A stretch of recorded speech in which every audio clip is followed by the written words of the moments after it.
Welcome to BuildBytesDaily. In Part 1, we covered the what's and the why behind the new React compiler. Today, it's all about the how. We are going to build a step-by-step playbook so you can start using this thing in your projects like today, safely, and without all the stress. Right. This is the million-dollar question. We're all hyped for the performance gains, but let's be real. Nobody wants to be the developer who breaks production by flipping on some new compiler. But here's the good news. The React team has given us a super clear strategy to adopt it safely and, avoid all that chaos. So, the official advice here is crystal clear. Do not, I repeat, do not just flip a global switch and enable the compiler for your entire app on day one. The professional, low-risk, and frankly the only sane way to get started is with incremental adoption. Let's break down exactly why this is so critical. Starting small isn't about being timid, it's about being strategic. This whole approach lets you build confidence, right? You get to manage fixes in these little bite-sized chunks, and you can isolate any weird edge cases that are specific to your app. And maybe best of all, you can even A/B test the changes to get hard data on the performance gains. This makes the whole migration just so much more manageable and helps you prove its value every single step of the way. Okay, so let's get into the weeds. How do we actually do it? Well, React gives us this toolkit with 3 distinct paths to control the compiler rollout. Each one offers a different level of control, and we're going to look at all 3 so you can pick the absolute right tool for your specific job. The first, and honestly, probably the most common starting point, is to enable the compiler for specific folders using your Babel configuration. Think of it like creating a compiler safe zone in your app. This is perfect for targeting a brand new feature you're building, or maybe a part of your app that's already well-tested and super stable. Let's take a look at the code. This is just a standard babel.config.js file. The magic here is that overrides array. It lets us apply a plugin to only a specific set of files. That test property is just a pattern that tells Babel, hey, for any file inside the source/modern directory, go ahead and run the React compiler plugin. Simple as that. You could literally start with one component in its own folder and then just gradually expand this pattern to cover more of your app as you get more comfortable. But what if you need even more control? What if you want to test the compiler on a single critical component without touching anything else around it? For that, you can switch the compiler into what's called annotation mode. In this mode, the compiler does nothing by default. It just sits there, waiting for you to explicitly tell it which components to optimize. So this is a pretty simple 2-part setup. First, in your Babel config, you set the compilation mode to annotation. That basically puts the compiler to sleep. Then, inside the specific component you want to optimize, you just add the string directive use memo right at the top. That's the signal. As soon as the compiler sees that, it wakes up and optimizes just that one function. This is maximum control, perfect for a surgical strike on a performance-critical part of your UI.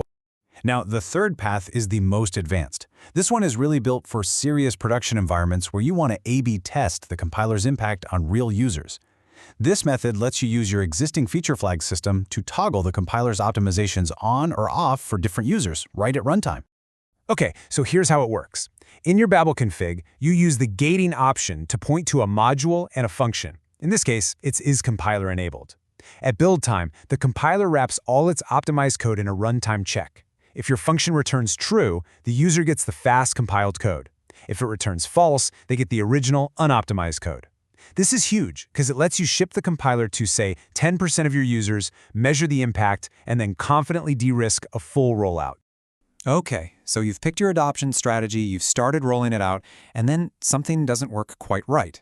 Maybe an effect fires in an infinite loop or a piece of state just doesn't update. The first thing to do is don't panic. This is actually expected. The key is to understand the 2 different types of issues you might run into so you know where to look. So this slide shows the 2 kinds of problems you might see. On the left, you have compiler errors. These happen at build time, and honestly, they're super rare. But on the right, you have runtime issues, and this is what you'll probably encounter. The app runs, but something is just off. And here's the single most important takeaway for debugging.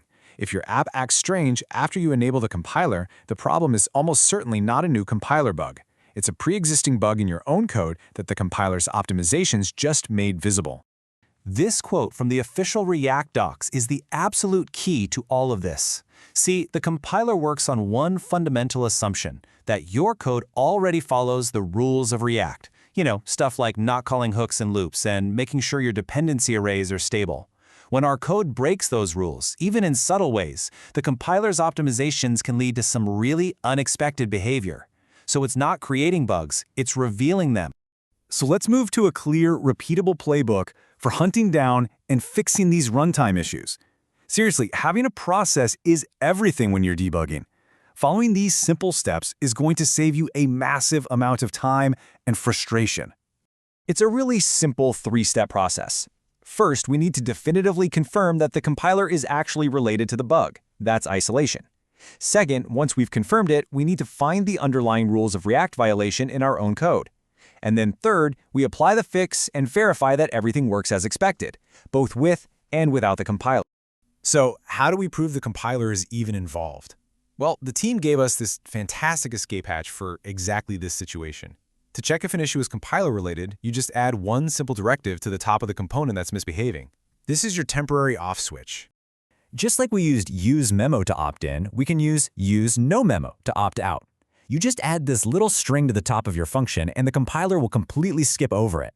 Now, if adding this one line makes your bug disappear, congratulations! You've just confirmed the issue is related to how the compiler is optimizing this specific component. And now you know exactly where to focus your attention. With the component isolated, it's time to go hunting for the root cause. A classic example is a use effect that has an object or a function in its dependency array. If that object gets recreated on every single render, your effect is probably firing way too often. Now, before the compiler, maybe you didn't notice, but the compiler is smart enough to memoize things more aggressively, which changes that behavior and exposes the underlying flaw. That is the exact kind of subtle rules of React violation you're looking for. Once you've found and fixed the violation, maybe by wrapping a value in useMemo or use callback yourself, or just restructuring your state, you need to verify the fix. First, test that it works correctly. Then, and this is the most important part, remove the useNoMemo directive. Finally, open up React DevTools in your browser. If you see that little sparkle emoji shtick badge next to your component's name, you've done it. The component is now correctly following the rules, and the compiler is happily optimizing it for you. All right, let's quickly recap the entire strategy. We've covered a lot, but it really all boils down to a safe, methodical process for adopting the React compiler and building with total confidence. This whole playbook comes down to 4 key principles. First, don't try to boil the ocean, start small. Second, test systematically as you expand. Third, when you hit a snag, use the debug process, isolate with useNoMemo, and fix the root cause. And finally, trust the rules. Remember, most of these issues are just subtle violations of the rules of React that were already there. So the big question is no longer if you should use the compiler, but how and where you're going to start. With this guide, you have a safe and practical way to begin leveraging one of React's most powerful new features. So think about your own applications. Is there a slow data visualization, a complex form, a busy dashboard? What's the first thing you're going to optimize? If this guide was helpful and gave you the confidence to get started with the React compiler, be sure to hit that like button and subscribe to BuildBytesDaily. We do deep dives just like this every single week into the tools and techniques that help us all build better, faster software. Thanks so much for watching.